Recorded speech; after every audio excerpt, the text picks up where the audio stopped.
Okay, good morning. Today's class is probably going to be a little bit shorter because we are running a little bit late, and today is Rosh Chodesh. A good Chodesh, everybody. It's the beginning of the month of Av, although the next few days is known as the 9 days, all the way till Tisha B'Av. The morning practices are intensified somewhat. At the same time, today is Rosh Chodesh. There's a positivity about that. Okay.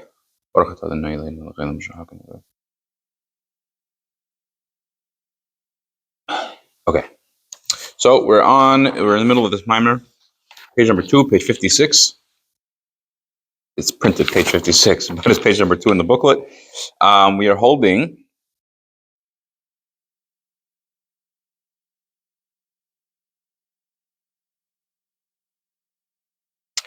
line 25.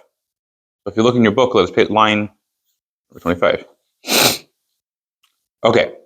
So the third to last word in the line. So the last thing we said was because all Jewish souls are essentially one soul, and it's just they got divided up into different sections, let's say. At the same time, they still retain that inclusivity, that interconnectedness, and this is why. Back up a second. We still retain this interconnectedness. The only problem is we have a body, and the body makes us feel like we're separate. But the truth is we're actually one piece. We're one whole. And this is why the Holy Arizal, he would say the confession prayers, even though he never did a sin in his life. It was the farthest thing from him. What was he confessing? But he felt the pain that was caused by the damage of other Jewish souls doing something wrong. So he felt the need to say the confession prayers. But the reason why he felt it is because of this interconnectedness. Okay. So now let's circle it back to the mitzvah of Ahavas Yisroel, loving a fellow Jew. So again, page 2, line 25.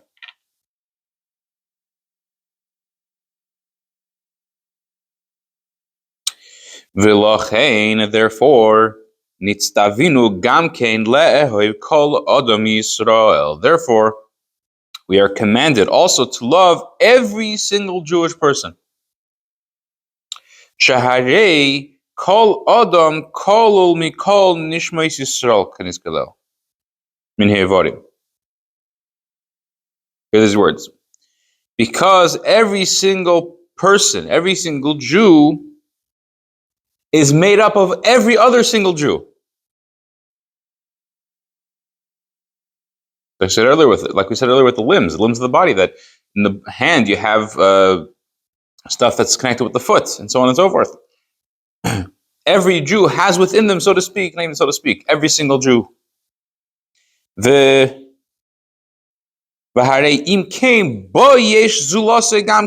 these words? If so, in you have the other guy also.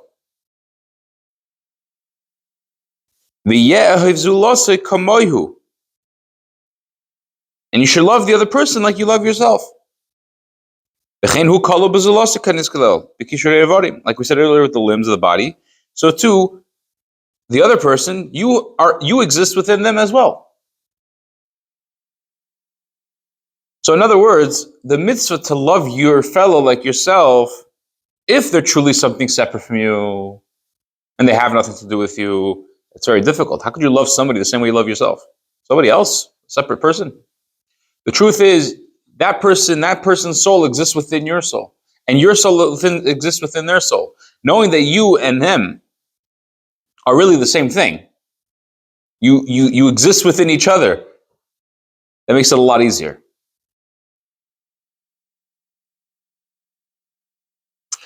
This also helps us answer the interesting question we asked at the beginning of the mimer. Why is it that I need to accept upon myself the yoke of this mitzvah, so to speak, before I start davening, before I start prayers? What on earth does me loving a fellow Jew have to do with me praying to Hashem? It's two different things. The two distinct mitzvahs. There's davening and there's loving a fellow Jew. But the fact is, we do say this. We say, Hareini mekabel lo mitzvah saseh, shelo haterech l'mecha. I will take upon myself the positive mitzvah, the love of fellow like myself. It says, this is also why you need to accept upon yourself this mitzvah before davening, so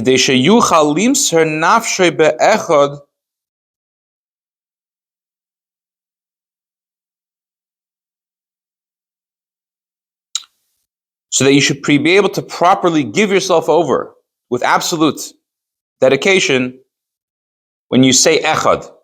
When you go through davening, you get to the Shema, which is one of the core parts of davening, you say Shema Yisroel.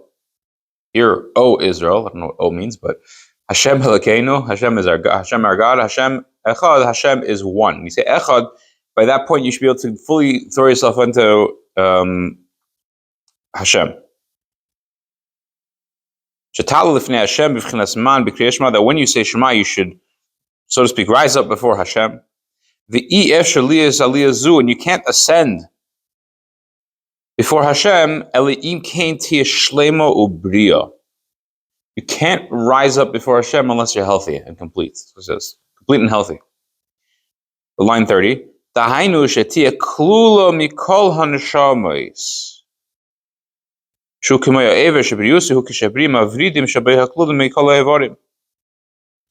You can't rise up before Hashem unless you're complete and healthy, meaning that you are composed of all the other souls.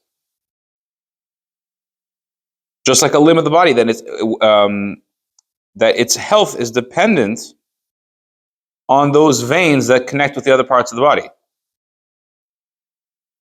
If the connection of one limb with the other limbs is damaged, is not healthy, that limb is not healthy. Let's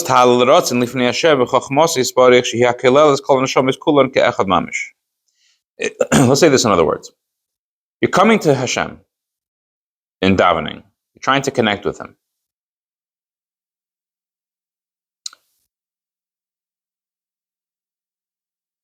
In order to rise up to a place, so to speak, to a level of oneness, which is, that's Hashem, is one, a level of absolute unity, the only way that can be is if I am in a space of unity.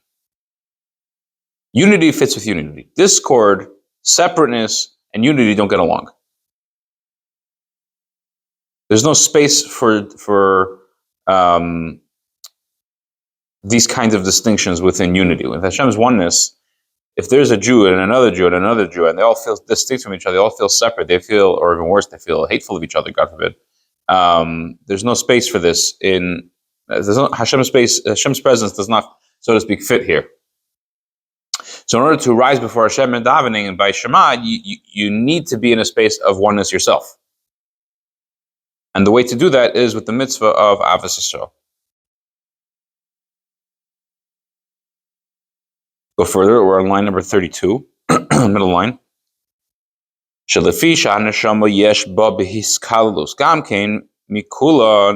Because my soul has within it is comprised of all other souls. It's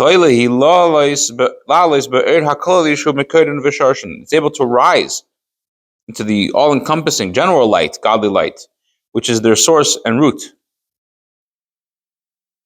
And this inclusiveness,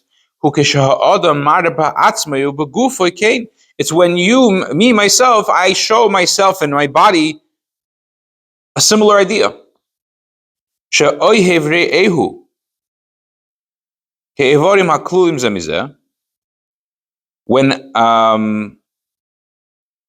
When I view myself like these limbs of a body, that each limb is all interconnected with every other limb, and therefore I love my fellow Jew. The Pirkei Ahavas describes the 4 different character traits. The most extreme one is, at least in the positive sense, is Shali Shalach v'Shalach Shalach. What's mine is yours, and what's yours is yours. This is a tzaddik, if I'm not mistaken. But whatever the actual description is, either that or a chassid, it's something very, very positive. The extreme opposite of that is Shalach Shali v'Shali Shali. What's yours is mine, what's mine is mine. That's a wicked person. But the general idea of Shali Shalach, what's mine is yours, is this same concept. Ki atzmai ubasari hu, because you and your body and everything about you is me. Vice versa. Line number 35. Not so when one hates another Jew in their heart, God forbid. What happens? When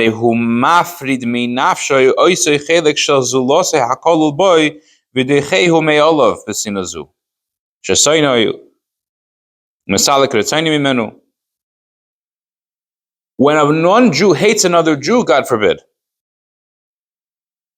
that part of that Jew that exists within me, let's not use me, that part of that Jew that exists within this person who's hating, they are separating.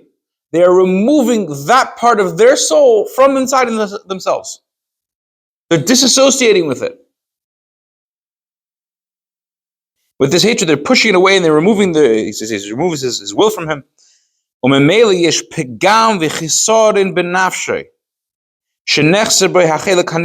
this? When one Jew hates another Jew, God forbid, he's removing that part of the other person from himself. He becomes a damaged soul. He becomes blemished. There's a piece of him missing. Benasa balmumin becomes blemished. Because the truth is, every particular limb of the soulful body, it's not really a body, it's a soul, is made up of, let's say it's simple, well, it's made up of every other part.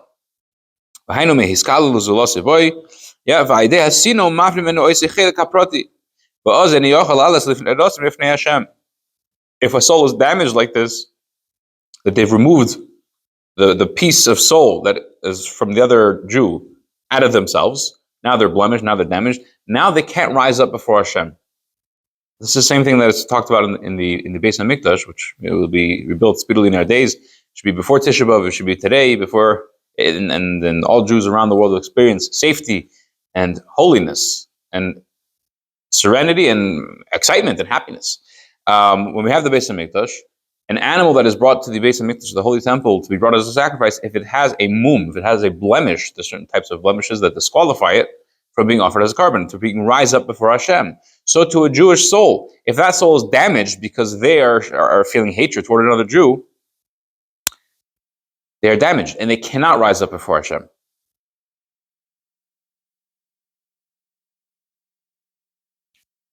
Line number 39. And as it is written, that one that has a blemish cannot be brought as a sacrifice before Hashem. It's talking about an animal, but in this case, it's the same idea.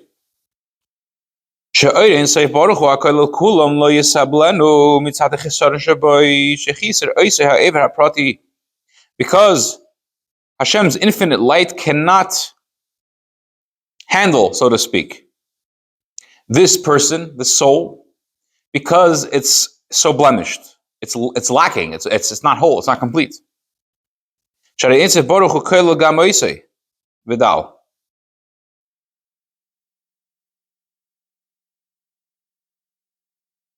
Not sure exactly how to go into this, but a second. Yeah.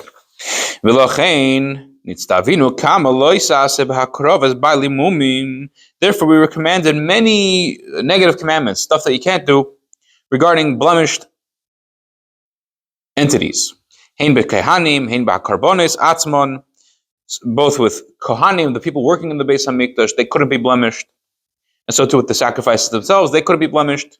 By the way, in this same book, the same Sefer, the Derech Mitzvah and Tzemach Tzedek, there's a mimer on this mitzvah of not offering a blemished animal, or a Kohen cannot be blemished if he's going to work in the Beis HaMikdash.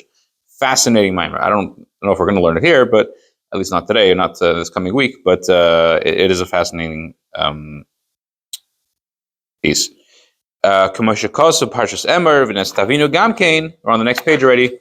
Line number 1. The Mitzvas tell me we have to bring every sacrifice has to be whole and perfect. As it is written, tell me should be a whole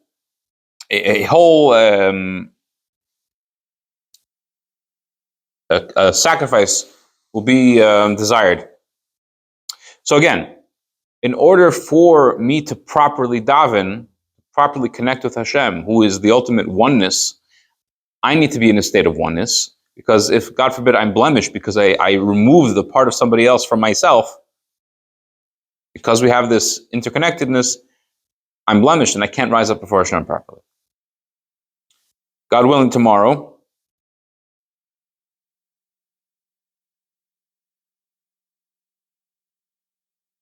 we're going to elaborate on the statement of Hillel in the Gemara and the Talmud, when he said to the convert, don't do unto others what is hateful to you. Yeah, what is hateful to you, what you don't like, don't do it to somebody else. This is the whole Torah. The rest is commentary. Go learn. That's what he told him, yeah? So the Tzemach said they're going to ask an interesting question. Why did he say it in such a backwards way? He should have said, love your fellow Jew like yourself. This is the entire Torah. Go, rest is commentary. Go learn. But he said it in this negative form. He said, what is hateful to you, don't do to others. It's seemingly saying the same thing, but why do you say it in the negative? We're always talking about positive. Why are you saying things in the negative when you have the choice to say in the positive? We'll see, God willing, tomorrow. Have a great day.